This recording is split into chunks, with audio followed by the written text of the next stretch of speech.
Get ready for churchin' with Livy today at home. Today is gonna make you feel maybe slightly uncomfortable because it's something that people just don't really want to talk about, but we have to be real about it. Because yesterday I actually had a conversation with one of my good friends about true happiness and what we really need to be searching for right now. And not even searching for, because you know what? It's right in front of us if we allow it.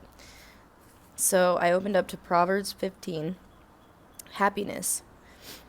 Well, this is Proverbs 13:7. Despite overwhelming evidence to the contrary, most people still believe that money brings happiness. We deceive ourselves that we measure our happiness or contentment in life by the amount of wealth we possess.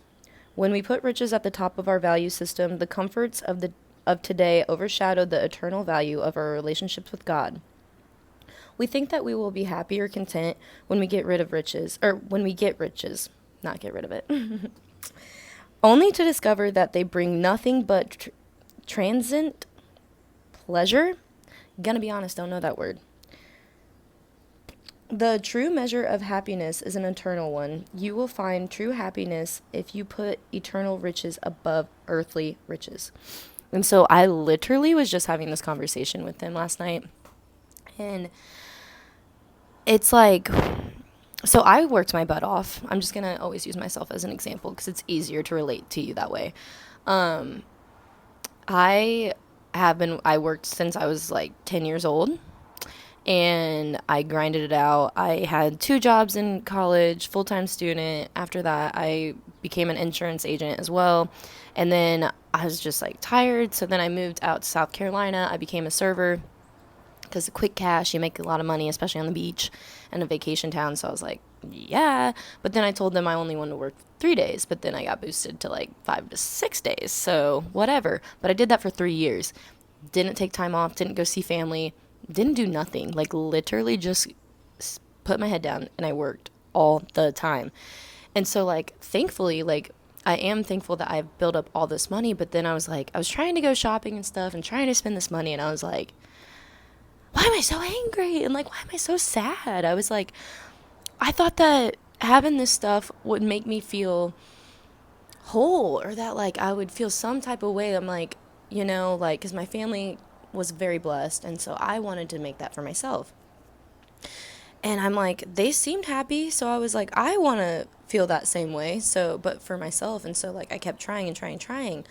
And then I was like, okay, I got all this money, and I keep trying to spend it. I'm not getting that gratification. I'm not feeling that way. Like, it's fun for the day.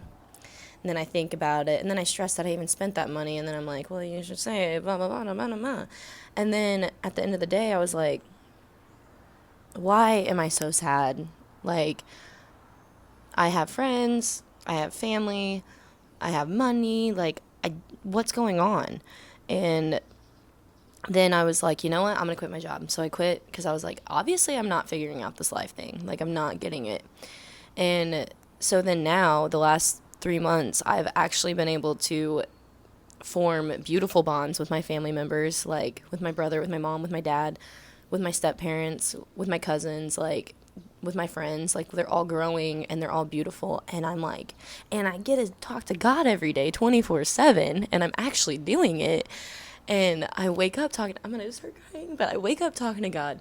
I go to sleep talking to God. I do everything talking to him. And it's like the joy that it brings. It's unlike anything else. And I want that for everybody. And like, you want to fill your time with distractions because you don't want to disappoint other people in those relationships, maybe because you feel disappointed a lot, but I promise you, in the end of it, like, it's so worth it. And like, building those bonds, and truly like appreciating nature and appreciating your animals, that's where you'll find happiness. And I say that because I'm experiencing it. And like, of course, like, am I losing money? Well, I'm gaining so many riches from being present, and not trying to distract myself with trying to make money and spending my money. Like, literally just the moments that I get and the conversations I get and the hugs I get. That is the richest thing you can have. I can't stop crying. But a promise from God: truth stands the test of time, lies are soon exposed. The truth is eternal love. It's unconditional love. And think back then, families would like work on the farm and stuff together and have like family dinners. We need to get back to that. I'm not saying we all need to work on a farm, because of course that's still hard work, but it was still wholesome. And I think we all deserve to take some time out of our days to do that. And I recently watched a sermon over rest, and I don't think people are taking the day of Sunday, the Sabbath day, as serious as we should. And now that I've rested, not only do you get to heal your body, you get to heal your mind, you get to heal your soul, and you get to heal your relationships, the things that truly matter. Like, your spirit will live on with those people that you touch whenever you pass away. The companies, maybe. Your spirit might live on. They might put a plaque on the wall, and they'd be like, he did a good job. But your loved ones will act like you whenever you pass. They will do things. Like my cousin, he was watching the Fox News, especially just because he remembers that Papa used to watch it. Like, of course he's doing it on his own, but like, he even said last night that he likes to do this because that's what Papa did.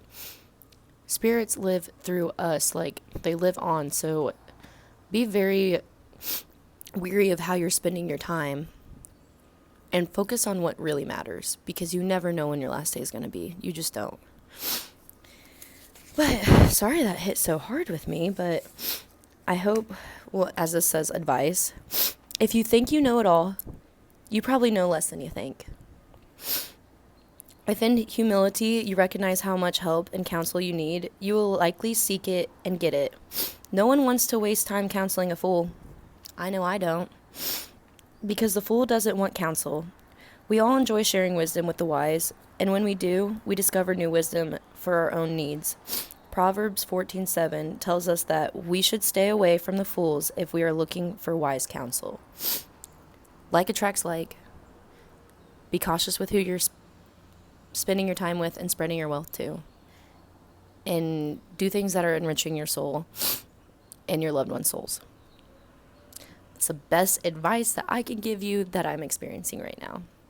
So I hope you all have a lovely day, and I love ya. Also, tell somebody else you love them.